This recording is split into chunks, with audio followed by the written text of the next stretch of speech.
வணக்கம். ஸ்வீடன் நாட்டில் 17,500 பேர் வன்முறை குண்டர்கள், அவர்களுக்கு 50,000 எடுபிடிகள். ஸ்வீடன் போலீஸ் அதிர்ச்சி. ஆத்திரம் கண்ணை மறைக்கின்ற பொழுது அறிவிற்கு வேலை கொடுக்காதவர்களுடைய தொகை 57,500. உலகின் பணக்கார நாடாம் அமெரிக்காவில் சம்பளம் கொடுக்க முடியாத நிலை 37 தினங்களாக 800 விமானங்கள் இன்று பறப்பு நிறுத்தப்பட்டிருக்கின்றது. பணியாளர்கள் சுகையின லீவில், சம்பளம் இல்லை, எப்படி பணியாற்றுவது? பயணிகள் துடிதுடிக்கின்றார்கள், விமானங்கள் படபடக்கின்றன, மேலும் நிற்கப் போகின்றது. டொனால்ட் ட்ரம்பை பார்த்து மாடி மேலே மாடி கட்டி கோடி கோடி சேர்த்து வைத்த சீமானே, hello hello come on come on Trump. வடகொரியா பாலிஸ்டிக் ஏவுகணையை தென்கொரியாவிற்கு போட்டியாக ஏவி இருக்கின்றது. ஜப்பான் கடலில் விழுந்திருக்கின்றது. தென்கொரியா அணுசக்தியில் இயங்கும் நீர்மூழ்கியை தயாரிக்கும் வேளை பதிலடியாக வெடித்திருக்கின்றது. இது ஆத்திரம் கண்ணை மறைக்கின்ற பொழுது அறிவிற்கு வேலை கொடு. வெள்ளி தொழுகைக்காக பள்ளி சென்றவர்கள் மீது குண்டு தாக்குதல். இந்தோனேசியாவினுடைய தலைநகரில் 50 பேர் படுகாயமடைந்து வைத்தியசாலையில். பாடசாலை சிறுவன் குண்டை வைத்திருக்கின்றான் என்ற சந்தேகம். படிக்க போன இடத்தில் இருந்து வெடிக்க வைத்த குண்டு படபடப்பை ஏற்படுத்தி இருக்கின்றது. போதைவஸ்து படகொன்றின் மீது தாங்கள் தாக்குதல் நடத்தியதாகவும் 3 பேர் மரணித்திருப்பதாகவும் அமெரிக்காவினுடைய போர்க்கால அமைச்சர் அறிவித்திருக்கின்றார். அமெரிக்காவிற்குள் மனிதர்களை கொல்லும் போதைவஸ்தை கொண்டு வருவீர்களாக இருந்தால் மனிதர்கள் இறப்பதற்கு முன்னர் நீங்கள் இறந்து விடுவீர்கள் என்று அமெரிக்காவினுடைய போர்க்கால அமைச்சர் எச்சரிக்கை. கடலில் வெடிக்கின்றது குண்டு, உடலில் துளைக்கின்றது குண்டு. அமெரிக்காவினுடைய நாசா விண்வெளி கழகம் X-59 என்கின்ற விமானத்தை வெற்றிகரமாக ஏவி பரிசோதித்திருக்கின்றது. ஒலியின் வேக சுவரை உடைக்கும் என்று கூறப்பட்டிருக்கின்றது. 1400 கிலோமீட்டர்களை தாண்டிய வேகம் எடுக்கக்கூடியது. முதல் வெற்றி. ஸ்ரீலங்கா அரசினுடைய வரவு செலவு திட்டத்தினுடைய அறிக்கையை வெளியிட்டிருக்கின்றார் ஸ்ரீலங்கா ஜனாதிபதி அனுரகுமார திசநாயக்கா. வரவு செலவு திட்டத்தில் 1757 பில்லியன் ரூபாய்கள் பற்றாக்குறை. இன்று மாலை வரை அடித்து கொளுத்திய செய்திகளை பிடித்து எடுத்து உங்களுக்கு தருகின்றோம். ஸ்வீடன் நாடு அதிர்ச்சி ரிப்போர்ட். அந்த நாட்டில் வன்முறை கலாச்சாரம் தொடர்ந்து அதிகரித்து வருகின்றது. வெளிநாட்டவர்களுடைய குடியேற்றம் அதிகரிக்க இதுவும் அதிகரிக்கின்றதா என்பது கேள்வி. 17,500 வன்முறை குண்டர்கள் இப்பொழுது வேகமாக தொழில்பட்டு கொண்டிருப்பதாக ஸ்வீடிஷ் போலீசாரனுடைய அறிக்கை வெளியாகி இருக்கின்றது. இந்த 17,500 பேரும் 50,000 பேர்களுடன் தொடர்பு கொண்டவர்களாக இருக்கின்றார்கள். இவர்களுடைய கட்டளையை ஏற்க அவர்கள் தயாராக இருக்கின்றார்கள் என்று அதிர்ச்சி அறிக்கை வெளியிட்டிருக்கின்றது. போலீஸ்காரர் தடுப்பதற்கு தம்மால் ஆன முயற்சிகளை எல்லாம் தாம் செய்ததாகவும், ஆனால் அதையெல்லாம் தாண்டி இது ஒரு விருட்சமாகவே வளர்ந்து விட்டதாகவும், இவர்கள் யாருக்காக வன்முறையில் ஈடுபடுகின்றார்கள் என்றால் வெளிநாடுகளில் இருக்கின்ற எதேச்சாதிகார கும்பல்களினுடைய மூளை செலவையினால் அதிகமானவர்கள் இவ்வாறு மாறுகின்றார்கள் என்று போலீசார் கூறுகின்றார்கள். வன்முறை கிரிமினல் குண்டர்களின் பெருக்கம் ஸ்வீடனில் எல்லை மீறிவிட்டது என்றும் அந்த அறிக்கை கூறுகின்றது. ஸ்வீடனில் அடிக்கடி குண்டுவெடிப்பு, துப்பாக்கி சூடுகள் சர்வசாதாரணமாக கீழைத்தேய நாடுகள் போல நடைபெறுவது வழமை. இது மற்றவர்களுடைய வாழ்வை அத்துமீறி சீரழிக்கின்ற ஒரு செயல். இது சிறார்களுக்கும் பரவும். அவ்வாறு பரவாமல் தடுப்பதற்கு ஆவண செய்ய வேண்டும் என்று ஸ்வீடிஷ் போலீசார் கூறுகின்றார்கள். இந்த வன்முறையாளர்கள் ஸ்வீடன் சமுதாயத்திற்கு வெளியால் உள்ள சக்திகளுக்காக இங்கு வன்முறை செய்கின்றார்கள் என்பது அவர்களுடைய கருத்தாகும். 67,500 என்பது அதிக தொகை. சமீபத்தில் இது 5,500 மேலும் உயர்வடைந்திருக்கின்றது. இதற்கு முந்தைய அறிக்கை 14,000 பேர் உயிர்ப்பு நிலையில் வன்முறையாளர்களாக இருந்தார்கள். 48,000 பேர் எடுபிடிகளாக இருந்தார்கள். இப்பொழுது அது மேலும் உயர்வடைந்திருக்கின்றது. போலீசார் நினைக்காத அதிர்ச்சி அறிக்கை என்று போலீஸ் கமிஷனர் பத்திரிகையாளர் மாநாட்டை நடத்தியிருக்கின்றார். அமெரிக்க மாநிலங்களினுடைய பூட்டுகை வரவு செலவு திட்டத்தில் முடிவு காண முடியாத காரணத்தினால் இந்த நிலையில் இன்று வெள்ளிக்கிழமை மட்டும் பறக்க இருந்த விமானங்களில் 800 விமான பறப்புகள் நிறுத்தப்பட்டிருக்கின்றன. இதற்கு காரணம் சம்பள சம்பளம் வழங்கப்படவில்லை. 37 நாட்களாக பூட்டப்பட்டு கிடக்கின்றது அரச இயந்திரம். இதனால் பலர் சுகையின லீவில் சென்று விட்டார்கள். இந்த நிலையில் விமான நிலையங்களை நடத்த முடியாத சூழலில் விமான பரப்பு எண்ணிக்கைகளை குறையுங்கள் என்று அரசு கேட்டுக்கொண்டதனால் இது குறைக்கப்பட்டிருக்கின்றது. சர்வ சாதாரணமாக விமானங்களினுடைய பரப்பு நேரம் 1 மணியில் இருந்து 2 மணி வரை தாமதமாக இருப்பதாகவும் அமெரிக்காவில் தெரிவிக்கப்படுகின்றது. டொனால்ட் ட்ரம்ப் நிர்வாகம் 40 விமான நிலையங்களுக்கு பரப்புகளை குறைக்கும்படி கேட்டதாகவும் தெரிவிக்கப்படுகின்றது. நாட்டின் மிக பரபரப்பான விமான நிலையங்கள் பாதிப்படைந்திருக்கின்றன. அட்லாண்டா விமான நிலையம், New York, Denver, Chicago, Houston, Los Angeles ஆகியன இந்த பாதிப்பை அதிக அளவில் சந்தித்திருப்பதாக தெரிவிக்கப்படுகின்றது. இது அரசியல் காரணங்களின் பின்னணியா என்ற கேள்விக்கு விமான நிலைய பகுதி இல்லவே இல்லை என்று கூறியிருக்கின்றார்கள்.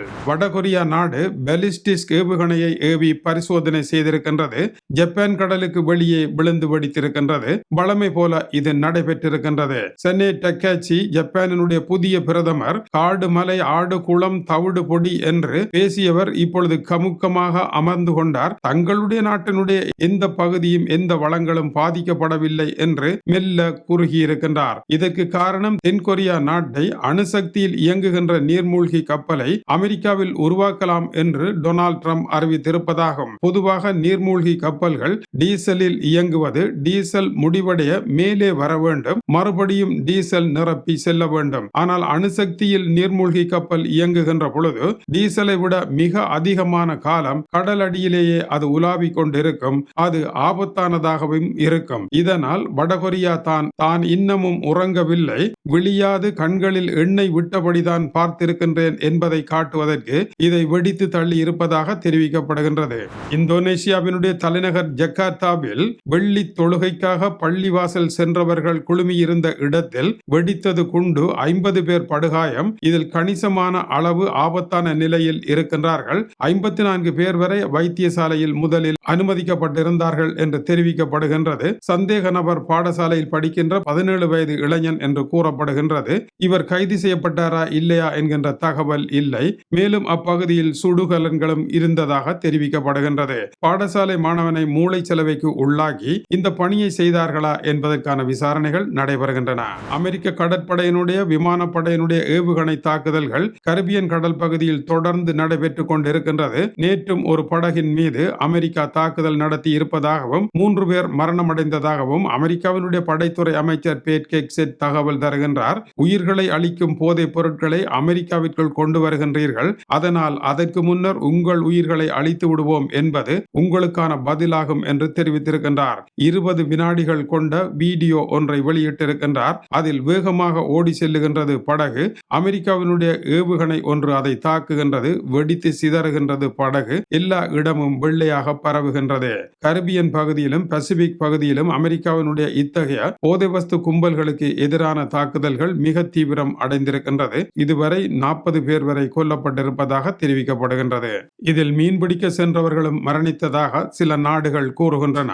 ஆனால் மீன்பிடிக்க சென்றாரா, போதை வஸ்து கடத்த சென்றாரா என்பதை சரியாக ஆகாயத்தில் இருந்து அறிவதற்குரிய கெட்டித்தனம் அமெரிக்காவிற்கு மட்டுமே இருக்கின்றது என்றும் கோபமாக பலர் கூறியிருக்கின்றார்கள். அமெரிக்காவினுடைய நாசா விண்வெளி கழகம் X-59 என்ற விமானத்தை பல தடவைகள் தோல்விகளுக்கு பின்னர் ஆர்ப்பாட்டம் இல்லாமல் பறக்க விட்டு வெற்றி கண்டிருக்கின்றது. கலிபோர்னியாவினுடைய பாலைவன பகுதியில் தடக் என்கின்ற ஒரு சத்தத்துடன், சிறிய ஒலியுடன் இது பறந்திருக்கின்றது. ஒலியின் வேகத்தை விஞ்சும் போது ஒரு சத்த சுவரை உடைக்கின்ற பொழுது பலமான சத்தம் கேட்கும். அந்த சத்தம் வராமலே ஒரு கார் கதவை திறந்து மூடுவது போன்ற ஒரு சிறிய சத்தத்துடன் ஒலிச்சுவரை உடைத்து செல்லும் விமானம் இது என்று தெரிவிக்கப்படுகின்றது. இது வெற்றிகரமாக கிளம்பி பாலைவன பகுதியில் 1 மணி நேரம் வரை பறந்து வெற்றிகரமாக தரை இறங்கி இருக்கின்றது. கடந்த அக்டோபர் மாதம் 28ஆம் தேதி இந்த சம்பவம் நடைபெற்றதாகவும் இது வெற்றி பெற்றுவிட்டது என்று ஆர்ப்பாட்டங்கள் எதுவும் செய்யவில்லை என்றும் நாசா கூறுகின்றது.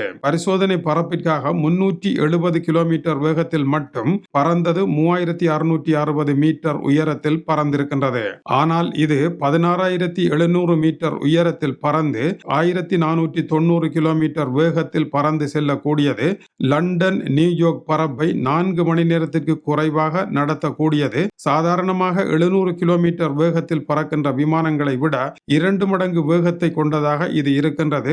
நாசா, லொக்கீட் மார்டின் ஆகிய 2 அமைப்புகளும் சேர்ந்து இதை செய்திருக்கின்றன. ஒரு கடதாசி விமானம் போல கூர்மையாக இருப்பதே இதனுடைய டிசைன் வெற்றியாகும். இதனால் காற்றினுடைய உராய்வினால் உருவாகின்ற பேரொலி உருவாகாமல் தடுக்கின்றது. இந்த வடிவமைப்பு அழுத்த அலைகளை குறைத்து சத்தத்தை குறைக்கின்றது. பொதுவாக 1973ஆம் ஆண்டு சட்டங்களின்படி இதுபோன்ற அதிவேக விமானங்களை பொதுமக்கள் வாழும் பகுதியில் பறக்கவிடக்கூடாது என்று சட்டம் இருக்கின்றது. காரணம், அளவுக்கு அதிகமான சத்தம் காரணத்தினால் செவிப்புலன் பாதிக்கப்படும் என்பதனால். ஆனால் இது அப்படியானது அல்ல என்று அமெரிக்கா கூறுகின்றது. ஸ்ரீலங்கா அரசினுடைய வரவு செலவு திட்டத்தை ஸ்ரீலங்காவினுடைய ஜனாதிபதி அனுரகுமார திசநாயக்கா சமர்ப்பித்திருக்கின்றார். 2026ஆம் ஆண்டுக்கான வரவு செலவு திட்டம். மொத்த வருமானம் 5300 பில்லியன் ரூபாய்கள், மொத்த செலவு 7057 பில்லியன் ரூபாய்கள். எனவே வரவு செலவு திட்டத்தில் பற்றாக்குறை 1757 பில்லியன் ரூபாய்கள் ஆகும். வரும் டிசம்பர் 5ஆம் திகதி இறுதி வாக்கெடுப்பு நடைபெற இருக்கின்றது. இந்த பற்றாக்குறையை எப்படி ஈடு செய்ய போகின்றது அரசு என்பதுதான் அடுத்த கேள்வி. அரச ஊழியர்களுக்கு தை மாதம் சம்பள உயர்வு வழங்கப்பட இருக்கின்றது. மலையக தொழிலாளர்களுடைய சம்பளம் நாளாந்தம் 1750 ரூபாய் என்று வரையறை செய்திருப்பதாகவும் தெரிவிக்கப்படுகின்றது. ஸ்ரீலங்காவினுடைய வரவு செலவு திட்டம் தொடர்ந்து பற்றாக்குறையில் இருப்பதும் அது இல்லாத வரவு செலவு திட்டத்தை சமர்ப்பிப்பது மிக கடினமாக இருப்பதும் கடந்த 50 ஆண்டுகளுக்கு மேற்பட்ட வரலாறாக இருக்கின்றது. இது டியூப் தமிழனுடைய உலக செய்திகளுக்காக டென்மார்க்கில் இருந்து கீசே துரை. வணக்கம் உறவுகளே.